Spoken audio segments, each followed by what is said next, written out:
Star Television on Channel 21. Welcome to our local news bulletin. I am Leonardo Jawara. First, we have a look at the headlines. Minister of Foreign Affairs and International Cooperation, Professor David J. Francis, expressed optimism that Sierra Leone will have an unprecedented resounding victory for a seat in the non-permanent category of the United Nations Security Council. Sierra Leone is making progress for and on behalf of the continent of Africa. And we should be proud as Sierra Leoneans for this type of huge responsibility. Is it an easy burden? It's never an easy burden. Access to quality and nutritious food is fundamental to the development of the Sierra Leone Army, according to the Deputy Minister of Defense, retired Colonel Mirana Masako. The military is also committed in ensuring that we mechanize our agricultural unit so that we can assist government in food security. Criminal Investigations Department of the Sierra Leone Police engaged investigators in the local Northwest region in a two-day retreat as a way to ensure a more robust approach in mitigating the spates of armed robbery and other related crimes. We don't come back for refresh, renew our minds in terms of crime. You know, the criminality is in different fold now. You know, sometimes people commit crime even through handsets when a cyber crime. All these making the headlines.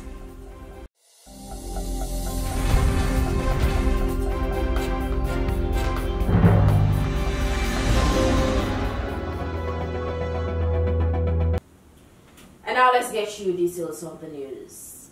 The Minister of Foreign Affairs and International Cooperation, Professor David J. Francis, has expressed optimism that Sierra Leone will have an unprecedented resounding victory for a seat in the non-permanent category of the United Nations Security Council after 50 years absence, given the swelling support from both the AU and ECOWAS, including other friendly member states. He spoke to my colleague Abdulrahman Kamara in this interview on the importance of Sierra Leone readmission into the non-category of the UN Security Council. Sierra Leone is making progress for and on behalf of the continent of Africa. And we should be proud as Sierra Leoneans for this type of huge responsibility. Is it an easy burden? It's never an easy burden. This is tough because you're dealing with the big players of the world. So Sierra Leone has to have a credible president that is able to influence global decisions, but also have a credible, dynamic, knowledgeable, respected foreign minister to be able to engage with other peers across the globe to say, look, this is how we see it. This is why you should support Sierra Leone.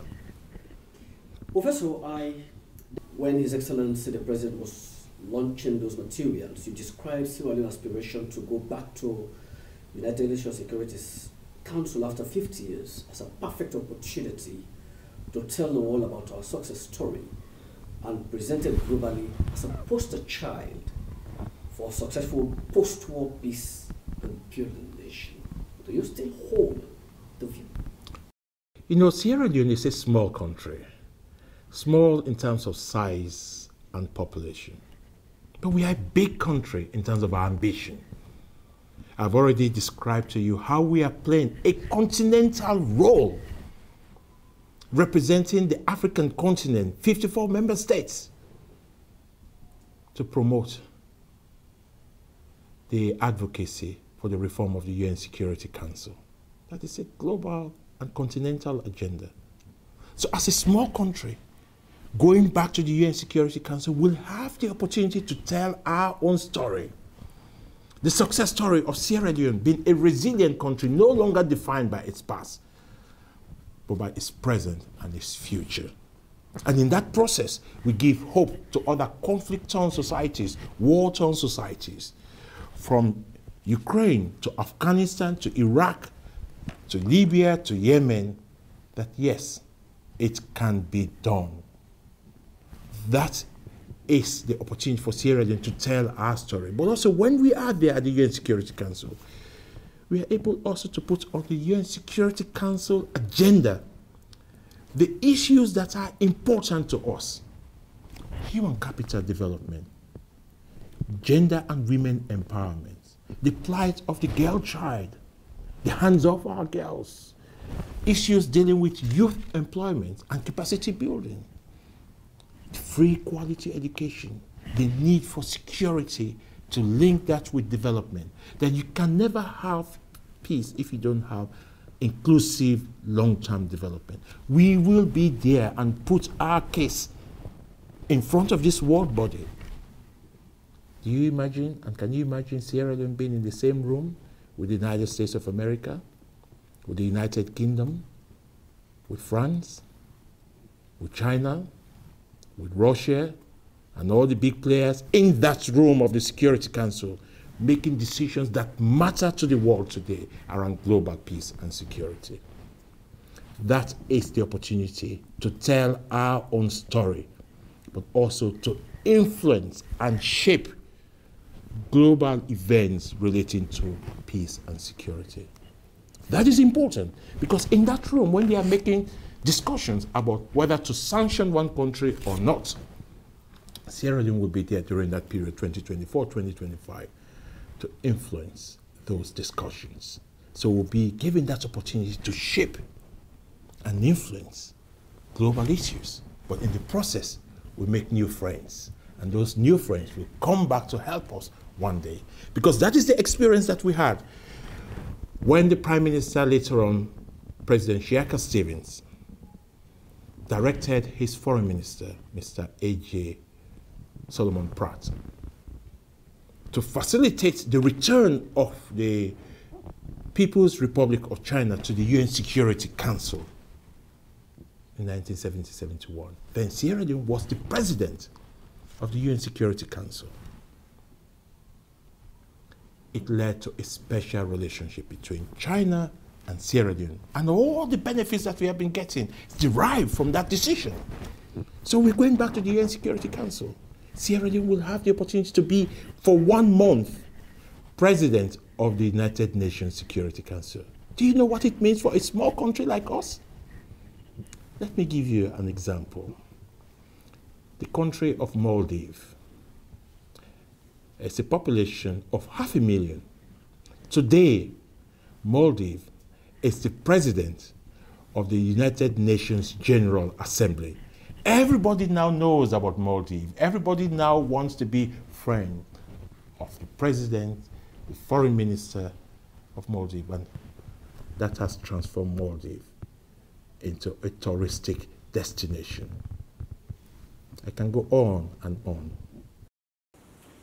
The Deputy Minister of Defense, retired Colonel Morana Massaquoi, has said that access to quality and nutritious food is fundamental to the development of the Army, noting that with the establishment of the Armed Forces Agricultural Unit, rice farm can produce wide-range positive impacts, including economic growth and job creation, as well as poverty reduction. He made a statement at the symbolic harvesting at the Armed Forces Agricultural Unit at Manodasa in the Moyamba district. Abdulrahman Kamara reports. Senior management in the Ministry of Defense and the Republic of Sierra Leone Armed Forces, led by the Deputy Minister of Defense, retired Colonel Morana Massaquoi, accompanied by the Commander Joint Force, Major General Peter K. Lavahun, have witnessed a symbolic rice harvest by the Armed Forces Agricultural Unit at Kenema Village, Manodase in the Moyamba District, Southern Region. The exercise, according to Colonel Morana Massaquoi, is a drive towards attaining food self-sufficiency for service personnel in the armed forces and the linking from the huge cost of rice purchase that is costing huge expenditure for the government. But the wider anticipation is for the RSLAF to produce food to support the entire military and probably dispose the excesses through marketing to the public. This was a mere seed multiplication project. It is a pilot project, but actually intended to raise seeds so that we can establish our farm site at Komabai Mamila and also exhaust the land space that has been approved for us here. We are assured of 2,000 to 5,000 hectares of farmland. On his part, the Commander Joint Force, Major General Peter K. Lavahun, intimated that the vision of the military is always tied to the overall vision of the government in achieving food self-sufficiency. Though he noted some of the challenges that weigh down the speed of growth and the development of a farm field on rice production and productivity, but expressed optimism that with the private-public partnership, the PPP, the objective of the military will be achieved. So this is Kenema village. Also we get the Armed Forces Agricultural Unit Detachment Farm. With vision, with the capture out of the national vision with the president because set actually first of all, more food than not, you realize that the president did talk about human capital development and food self-sufficiency are one of the key items that we look at. And so you realize that the ASLAF generally they consume a lot of rice annually, but then we think say because of how the expertise we get, we need to come on board and begin to provide food for ourselves and rice for ourselves before we leave the armed forces and where possible we will extend them to the rest of the community around the country. The Deputy Minister of Defense, retired Colonel Murana Massaquoi, reiterated government commitment in pursuing policies of human capital development as well as addressing the challenges associated with food self-sufficiency. His Excellency the President of the Republic of Sierra Leone, Brigadier Retired Dr. Julius Maada Bio, his vision with food security or food self-sufficiency. The military is also committed in ensuring that we mechanize our agricultural unit so that we can assist government in food security. The reason why I'm saying that is that government is spending a lot of money on rice. Every soldier is entitled to a bag of rice at the end of the month, which results or amounts to 9,795 bags. And that, if you quantify it into monetary, it's about 2.5 billion leones. And if you multiply that by 12 months, you are talking about 34 to 35,000 billion or 35 billion leones, which is huge. So if we can assist or involve in rice cultivation, I think we are contributing to national development. In 1986, the Armed Forces Agricultural Unit, one of the units and formation of the ARSLAV, was established principally to embark on rice production and productivity. But this came to a halt when in 1992, the war broke out that witnessed the dysfunctioning of the unit until 2002, when senior management of the Republic of Sierra Leone Armed Forces decided to have the unit re-established, with Komrabai Mamela being the biggest of the farm field across the country, with approximately 2,000 acres of rice field. Abdul Rahman Kama reporting. As a way to ensure a more robust approach in mitigating the space of armed robbery and other related crimes, the Criminal Investigations Department of the Sierra Leone Police has held a two-day retreat for over 60 investigators in Pusiloko Northwest region. Star TV spoke to the head of the Criminal Investigation Department, Robots, RPG Robots, and AIG William Fayaselu on the importance of the retreat. Of course, now all crime officers right around the country, we come gather now today for at least meet and interact, get a very good plan as the way forward. We don't come back for refresh, renew our minds in terms of crime. You know, the criminality is in different fold now. You know, sometimes people commit crime even through handsets when are cyber crime. And all crimes, even armed robbery now, people call, they're not anymore gather like them, they gather first. But now then they call and say they open forum even. So that they coordinate there, at the end of the day they meet a common point, then go launch. So we need for know all that thing and go ahead of them. Other than that, we're not going to be able to succeed. So that's why we are here. We don't retreat back and try for gather and renew, we mind, we get more knowledge about how then they operate, then criminals they operate, and forge ahead. These are the four, because we want actually come more from the traditional investigative skills. You know, the crime rates don't increase in different forms, as I said earlier. Now we don't even get cyber crime where they dominate the crime scene. Everything about phone, even armed robbers. When you catch them now, if you get them phone them, you're able to trace their phone, you're able to get on to other criminals, other organizers, other operatives. Me, together with the head of CID, Mr. Happy Roberts, we look and say yes, there's a need for them we bring together frontline managers of criminal investigation, whether the regional crime officer and crime officer, on to a retreat for all can brainstorm around the issues where they affect investigations and we work generally. We expect things will continue for change. The CID we me and my colleague inherit, head of CID will inherit, it been bad, but luckily with the support of the Inspector General, we don't move on because we don't support several of the training activities. We're able to push one or two things, and now we see this one like saying a golden opportunity for let we bring them together with crime officers. For all can discuss the issue that way they affect criminal investigation. You know, all of those issues are there. Our relationship with the courts, evidence, admissibility. You know, look at how they do investigations, how they write reports, where go make we charge the cases to court and secure convictions. So that's what we're looking at. We target the frontline managers so that subsequently we roll them out to all the different divisions and the individual investigators. So these are just the beginning, and we hope for drop several of such training programs or retreats across the region, across the country, by region, so that we will bring come together investigators. Now the crime officers, they are how they control the investigators. Now we want to forget the investigators, for them let them be involved, because now then they face the issues, now then they get the challenges. So we want to listen from them, they'll provide solutions so how they forget about those challenges in the future. You see, the crime department now is the bedrocks of the organization.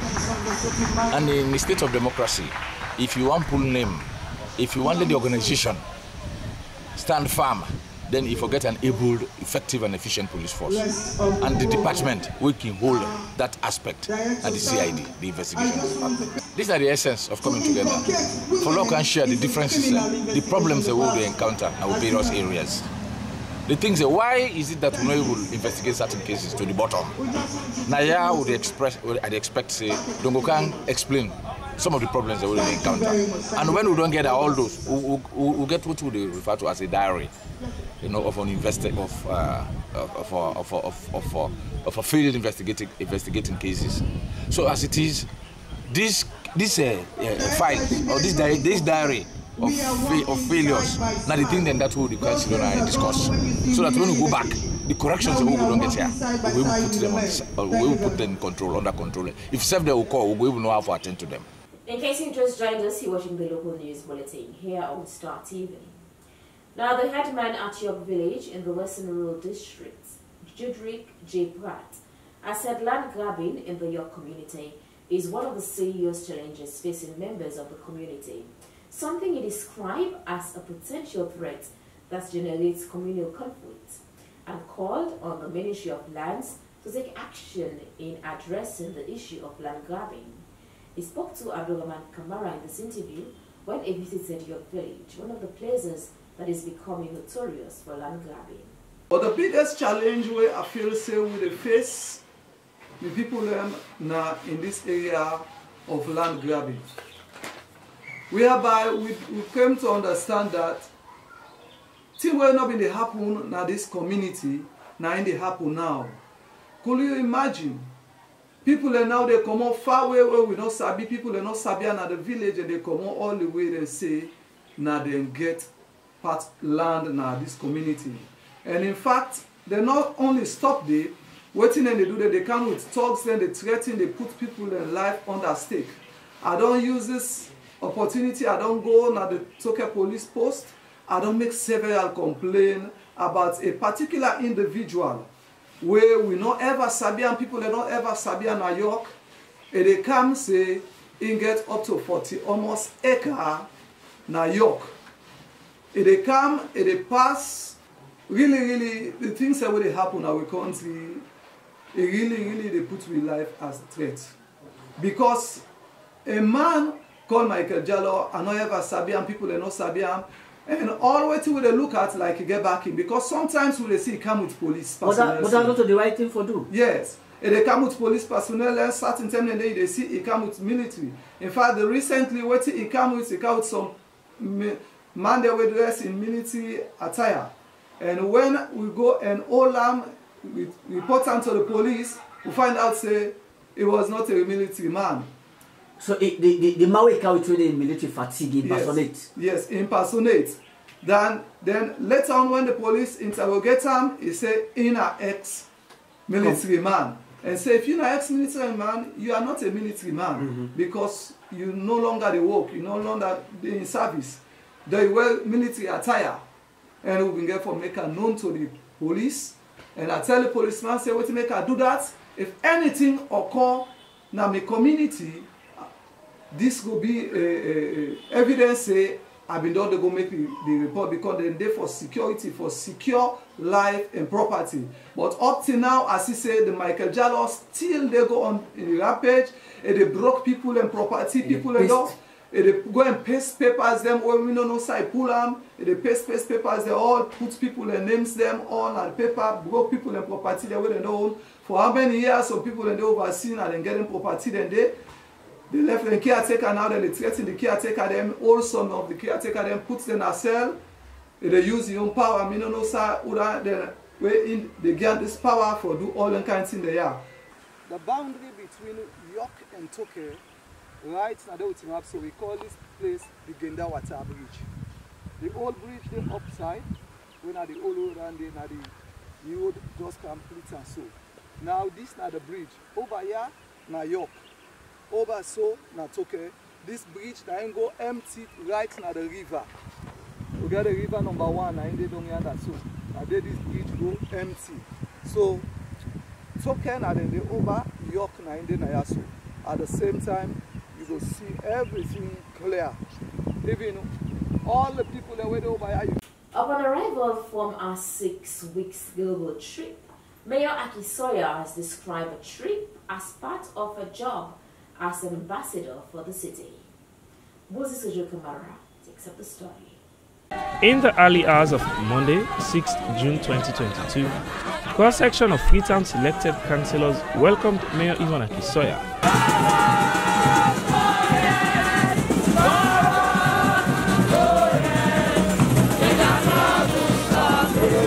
Scores of Freetonians converged and paraded with songs of jubilation as they processed to the City Hall, where Madam Soya was surprisingly welcomed by Alfred Peter Conte, chairman of the All People's Congress 21-man interim committee.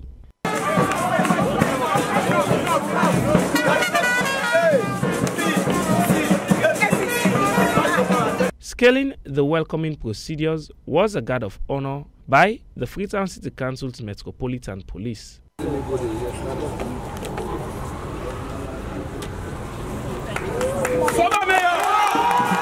Madam Soya told this medium that even though part of her 6-week trips out of Freetown was spent with her family, she did not neglect her duties to serve Freetonians. That was 2 weeks, but for the remaining 4 weeks, and even in that 2 weeks, I was participating, I've been following up, I know exactly what's every roof that's blown off, every fire disaster, the disaster management team, the chief administrator, the various committee chairpersons, and I have been in constant communication with all that's gone on with the roads, with the digging of the silt from the gutters that's been done by SLRA. I've been in touch with the Minister of Western Area. You know, the meeting that happened last week came from my conversation with her that she initiated. So I'm very much still working. But nevertheless, I was physically out of the country. And why?